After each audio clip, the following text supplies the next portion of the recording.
नमस्कार दोस्तों, स्वागत है आप सभी का एक बार फिर से आपके अपने इस YouTube चैनल पर। आज की वीडियो में दोस्तों हम मेजरमेंट ऑफ पर्सनैलिटी डिस्कस करेंगे। ये सेकंड पार्ट है। इससे पहले वाली वीडियो में भी हमने मेजरमेंट ऑफ पर्सनैलिटी डिस्कस किया था, लेकिन वहां पे हमने सिर्फ पर्सनल इन्वेंटरीज को डिटेल में डिस्कस किया था। और इस वीडियो में, आज की वीडियो में, जो सेकेंड इंपॉर्टेंट मेथड होता है पर्सनैलिटी टेस्ट का, उसको डिटेल में डिस्कस करेंगे। तो इस वीडियो में बेसिकली हम बात करेंगे प्रोजेक्टिव मेथड की।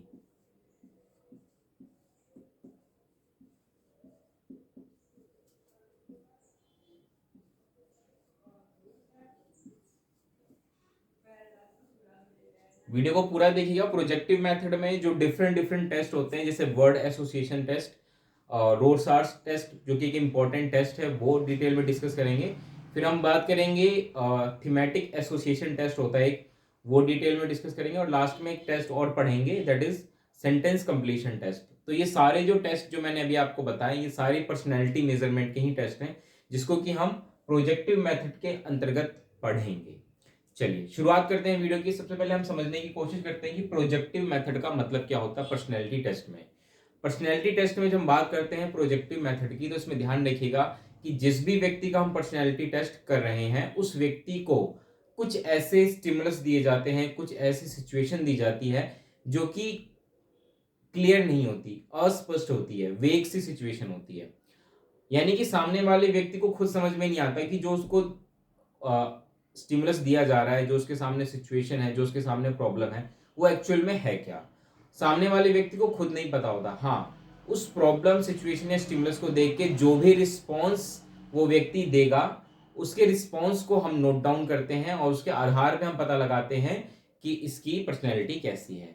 तो इसमें जो सबसे इंपॉर्टेंट बात होती है वो यही होती है कि इसमें जो स्टिमुलस होता है, ये जो भी सिचुएशन होती है, वो क्या होती है, अस्पष्ट होती है, यानी कि वेग होती है, अनक्लियर होती है। ठीक है।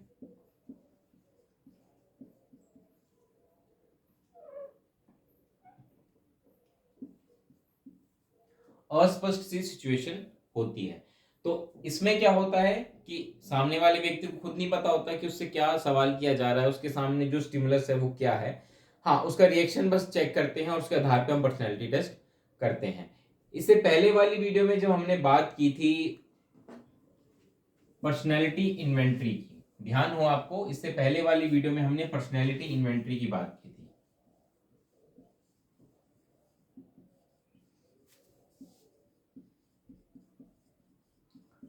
इस पर्सनैलिटी इन्वेंट्री में हमने बहुत सारे टेस्ट डिटेल में डिस्कस किए थे, जैसे कि मिनीसोटा मल्टीफेजिक पर्सनैलिटी टेस्ट पढ़ा था हमने, बेल एडजस्टमेंट टेस्ट पढ़ा था, आपको ध्यान हो तो ये कुछ ऐसे टेस्ट हमने इसमें डिस्कस किए थे। ये सारी इन्वेंट्रीज थी। अब सवाल ये उठता है कि इन्वेंट्रीज में और प्रोजेक्टिव मेथड में अंतर क्या है।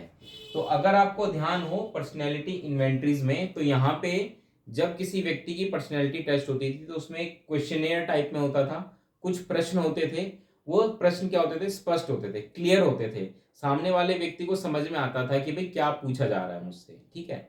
तो यहाँ पे चीजें क्लियर होती थी, जो भी उससे पूछा जा रहा है सवाल, वो क्लियर होती थी। और इसमें क्या था कि सामने वाले व्यक्ति को ज्यादा छूट नहीं थी, जो भी वो रिएक्शन देता था, हाँ ना, इस तरीके से जवाब देता था।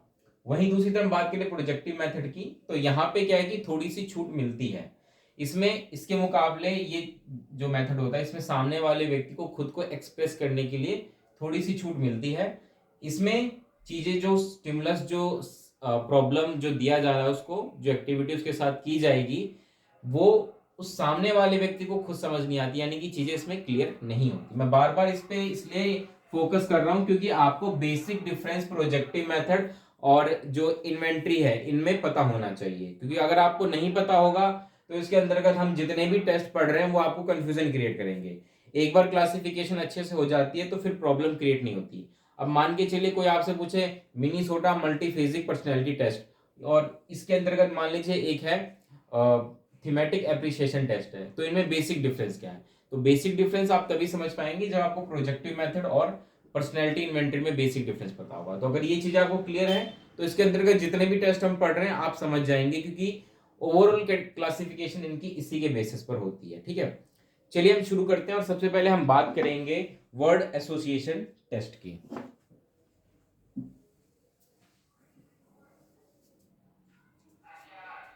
Projective method.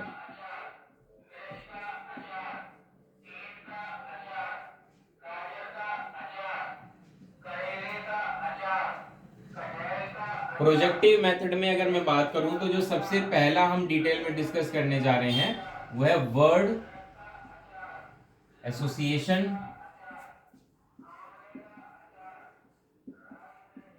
टेस्ट। ठीक है, इसको बेसिकली किसने डेवलप किया था, इसका निर्माण जो है फ्रॉइड ने किया था। आप सभी को नाम पता भी होगा, फ्रॉइड जो कि बहुत ही फेमस साइकोलॉजिस्ट है in the field of child development, और इसी के शिष्य थे जुंग।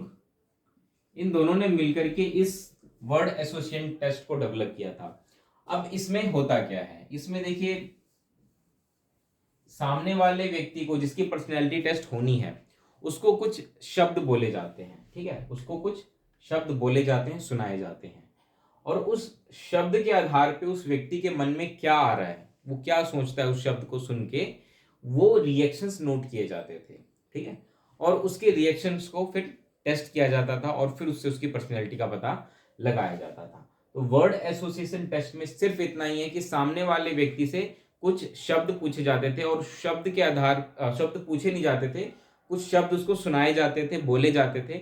उस शब्द को सुनकर उस व्यक्ति के मन में क्या आ रहा है उससे उसका रिस्पॉन्स पूछा जाता था और उस रिस्पॉन्स को नोट किया जाता था, और उसके आधार पे क्या है कि पता लगाया जाता था कि हाँ क्या क्या चीजें, मतलब क्या क्या इस व्यक्ति की पर्सनैलिटी है। 1904 में जुंग ने जब इस पे काम कर रहे थे, तो 1904 में जुंग ने लगभग 100 ऐसे शब्दों की सूची बनाई थी जिसके आधार पे पर्सनैलिटी टेस्ट की जाती थी। यानी कि ये शब्द भी पहले से निर्धारित होते कि थे कि भाई इस टेस्ट के अंतर्गत कौन कौन से शब्द हैं जो सामने वाले व्यक्ति को बोले जाएंगे, और उसके आधार पे पता किया जाएगा कि भाई उसकी पर्सनैलिटी कैसी है। ठीक है, तो ये था वर्ड एसोसिएशन टेस्ट। इसके बाद नेक्स्ट है रोरसार्च टेस्ट।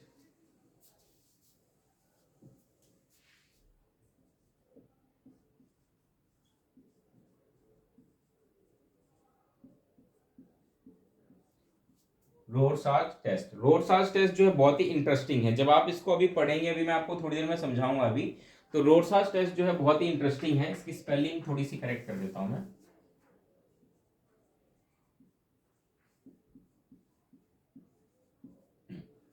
रोरसार्च टेस्ट अगर आप देखिए अभी पढ़ेंगे तो बहुत ही इंटरेस्टिंग है। रोरसार्च टेस्ट जो है ये एक स्विट्जरलैंड के साइकेट्रिस्ट थे, हरमन रोरसार्च। ठीक है, इनका पूरा नाम था हरमन रोरसार्च। ठीक है, तो इनके नाम पे ये टेस्ट पड़ा, इन्होंने इसको डेवलप किया था। इसमें क्या होता था, इसमें 10 कार्ड होते थे।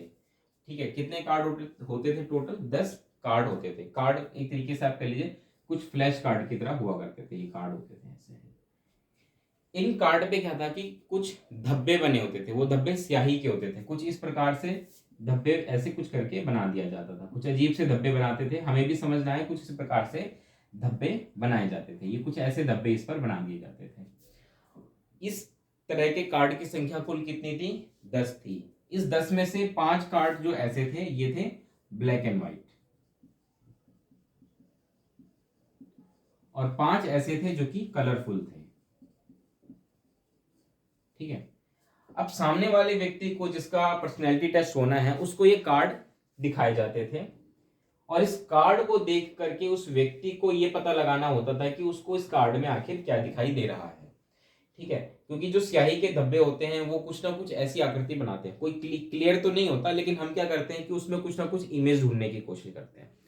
आपने भी अक्सर कभी ना कभी ऐसा किया होगा कि आसमान में बादलों को देख करके कोई ना कोई इमेज क्रिएट करने की कोशिश की होगी कि भाई ये बादल इस वस्तु की तरह दिख रहा है ना, तो कुछ ना कुछ आप लिंकअप करते होंगे।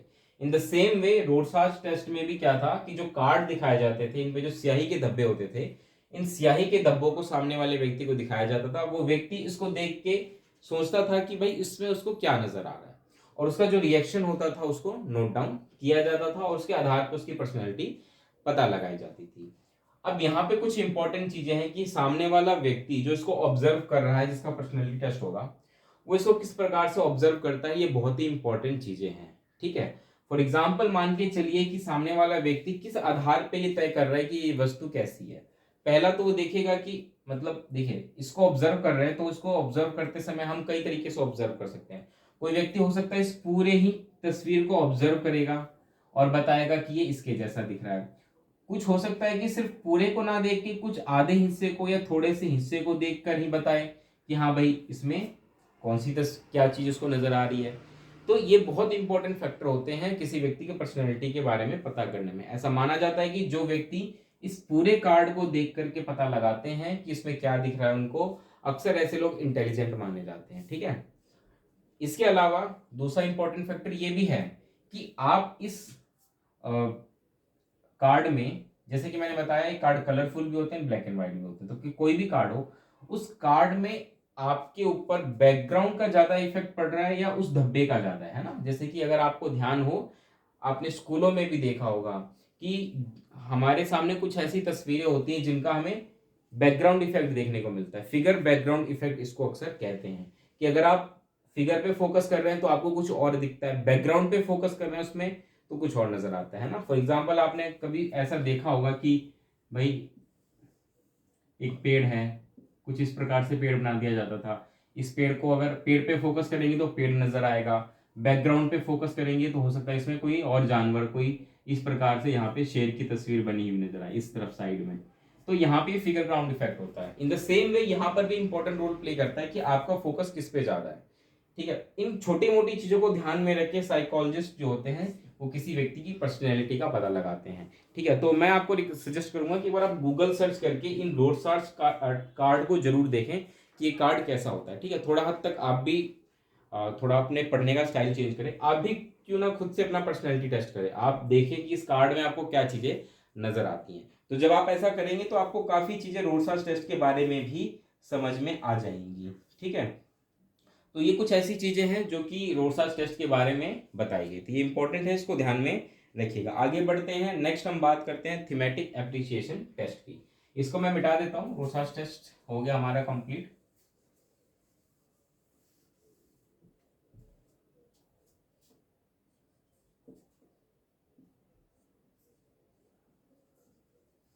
नेक्स्ट इज थीमेटिक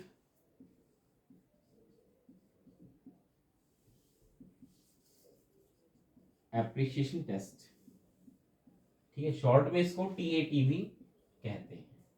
ये काफी हद तक रोडसार्स टेस्ट जैसा है लेकिन बिल्कुल सेम वैसा नहीं है। जो इसका मेथड है ना वो काफी हद तक इससे मिलता जुलता है, लेकिन इसका मतलब ये मत समझिएगा कि ये रोडसार्स टेस्ट ही है।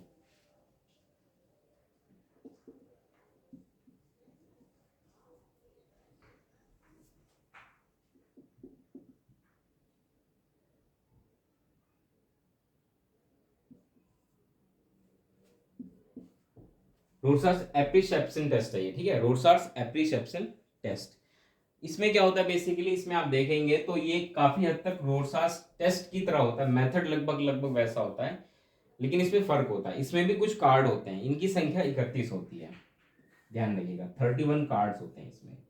इसके बारे में बता दूं कि ये मुर्रे ने डेवलप किया था। मुर्रे भी बहुत ही फेमस साइकोलॉजिस्ट रहे हैं मुर्रे। इन्होंने डेवलप किया था थीमेटिक एप्रिसेप्शन टेस्ट। इस थीमेटिक एप्रिसेप्शन टेस्ट में क्या था कि 31 कार्ड्स होते थे टोटल, इनकी संख्या होती थी। इस 31 कार्ड में से 30 कार्ड तो ऐसे थे जिन पर कोई ना कोई चित्र या तस्वीर बनी होती थी। सिर्फ एक कार्ड ऐसा होता था जिस पर कोई भी तस्वीर नहीं होती थी, ये बिल्कुल सादा ब्लैंक होता था। ठीक है। कोरा कागज जिसको हम कहते हैं, कुछ इस टाइप का ही होता था। तो 30 और एक 31, इस प्रकार से इसकी संख्या होती थी।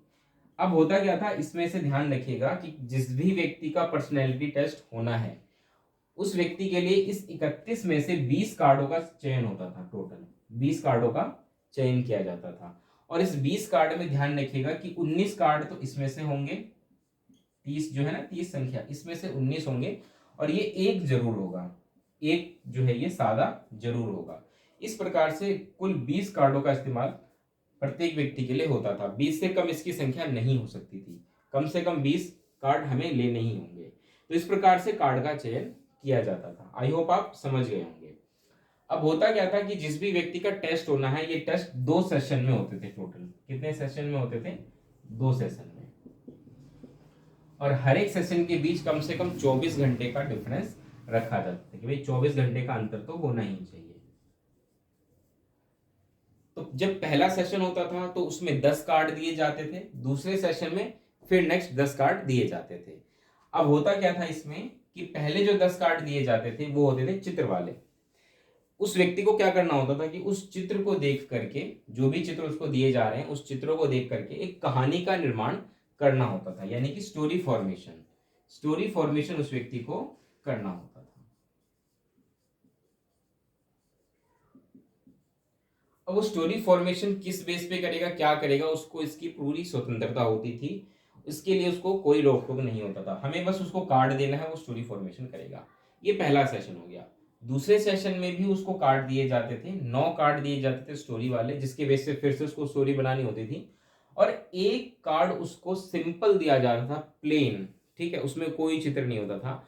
उसको कहा जाता था कि तुम अपनी पसंद का चित्र इस पर बनाओ और उसके हिसाब से कोई भी कहानी लिखो। तो पहले वाले में उस व्यक्ति को पूरी, जो एक कार्ड मैंने सादा बताया उसमें उसको छूट होती थी, बाकी में उसको जो चित्र दिया जा रहा है उसके आधार पर उसको कहानी लिखनी होती थी।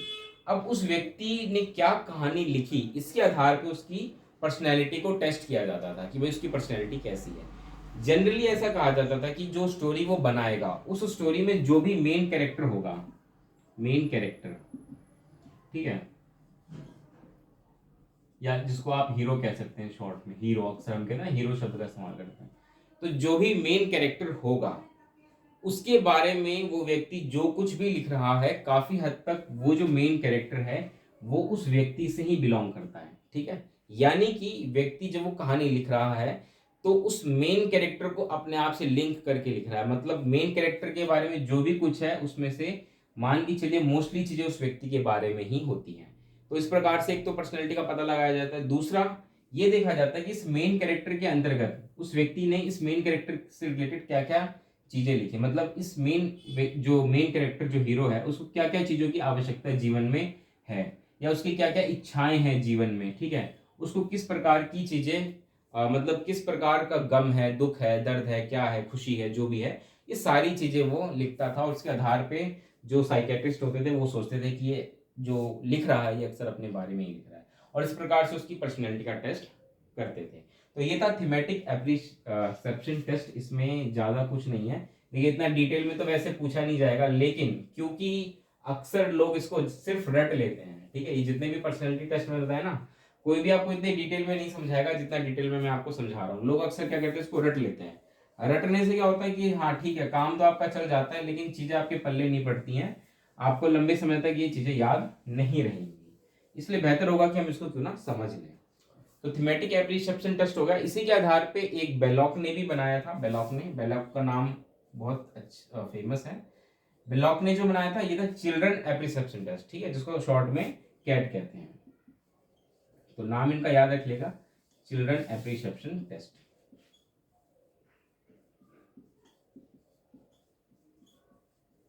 शॉर्ट में हम इनको कह देते हैं CAT, कैट। ये बेलॉक द्वारा दिया गया इंपॉर्टेंट टेस्ट है, ठीक है। तो इस प्रकार से हमने टोटल 3 डिस्कस कर लिए। मैं चाहूंगा कि आप एक बार उसको उतार लें ताकि मैं इसको मिटा करके नेक्स्ट जो इंपॉर्टेंट प्रोजेक्टिव मेथड है उसको हम डिटेल में डिस्कस कर सकें, ठीक है। चलिए, या मैं एक काम करता हूँ, मैं नीचे ही लिख देता हूँ। So this is the last sentence completion test.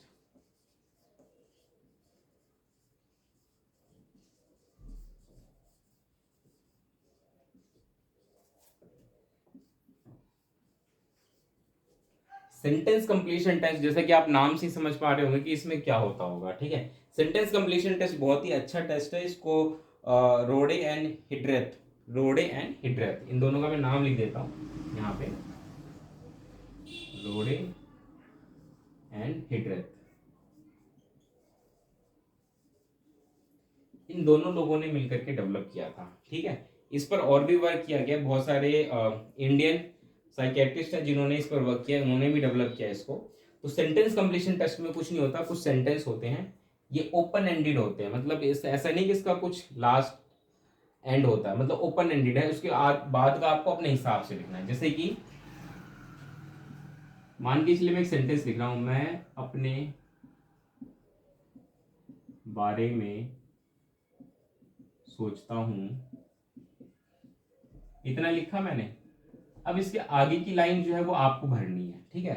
अब मैं अपने बारे में सोचता हूं, अपने बारे में मैं क्या सोचता हूं ये आपको लिखना है, ठीक है। तो ये सेंटेंस कंप्लीशन टेस्ट है। अब इसमें आप अपने बारे में क्या लिखते हैं क्या नहीं लिखते ये आपके ऊपर डिपेंड करता है, और आप जो कुछ भी लिखेंगे उसको अच्छे से स्टडी किया जाता है, उसको अच्छे से समझा जाता है और आपकी पर्सनैलिटी का पता लगाया जाता है, ठीक है।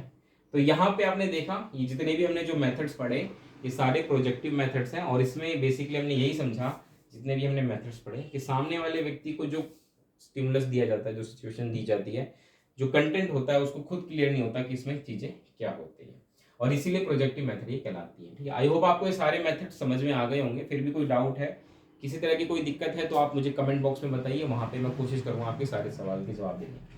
इस वीडियो में इतना ही रखते हैं हम। अगली वीडियो में लास्ट मेथड इसका डिटेल में डिस्कस करेंगे, that is the observation method, ठीक है। ऑब्जर्वेशन मेथड को हम अगली वीडियो में समझने की कोशिश करेंगे। इस वीडियो में इतना रखते हैं। आई होप वीडियो आपको अच्छी लगी होगी। मिलेंगे अगली वीडियो में दोस्तों, तब तक के लिए नमस्कार, धन्यवाद।